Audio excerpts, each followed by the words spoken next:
This episode is sponsored by Honeybadger. In addition to Honeybadger's great error monitoring service, they also have an uptime monitoring for web developers.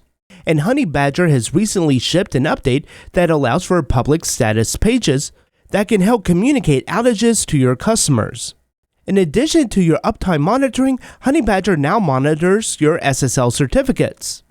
And Honeybadger now has actions which will allow you to do bulk updates to all your errors, or you can set defaults for incoming errors.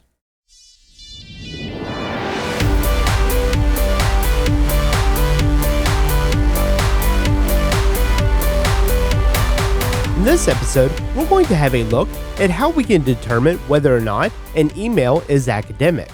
For example, if we have a dave@example.com and if we check this record, you'll see that it's not academic. However, we can check this again on a different one. Maybe we want to check an actual university.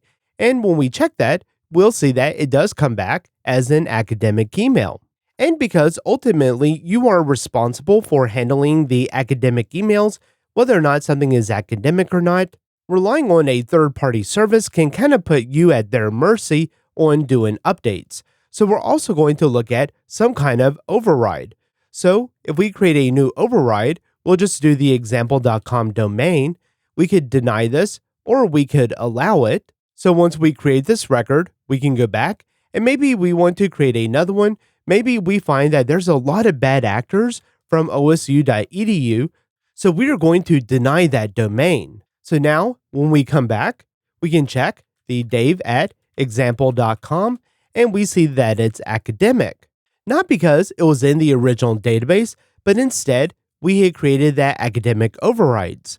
So likewise, if we do a dave@osu.edu, and if we check this one, now it's no longer academic. And the gem that I used in the past for this was called SWOT, but it's been archived for a few years now, so this repository is read-only. It took a bit of deep diving, but I then found that JetBrains is actually taking over this project.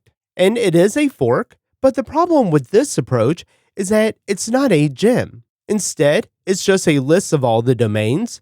And with this list, at the very bottom, there is a stop list, which includes a lot of different universities or other websites where they found that fraud could occur.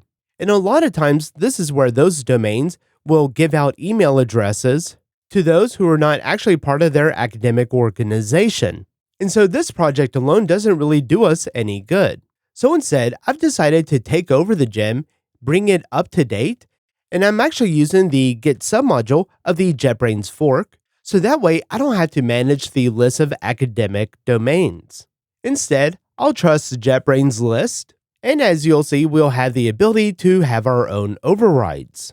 And so this is going to be a pretty good solution if you want to provide in your Rails application some kind of academic discount, but you don't want to have to manually manage it. But in these certain situations where maybe there is some kind of boot camp or something else that isn't really an academic organization, but you've deemed it to fall under that umbrella, then with these overrides, we won't have to mess with the official JetBrains database, but instead we are having our own overrides on top of that. And one interesting thing that I'm doing with this is that I've set up a way that I can automatically do a new release. So even though I don't have any code changes, I can do a release that's going to pull from the JetBrains submodule and then copy over all the domain data into the project. So that way, when you consume this gem, you do have access to all of the data. And then I'm just adding a timestamp which updates the version, and then a built-in push it.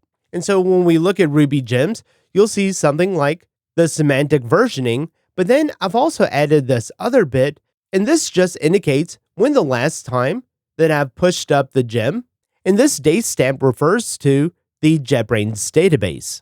And I do plan on creating something where I can have a daily update that's automatically done, but for now, I'm just going to be doing this every few days, pushing up a new version with the latest database.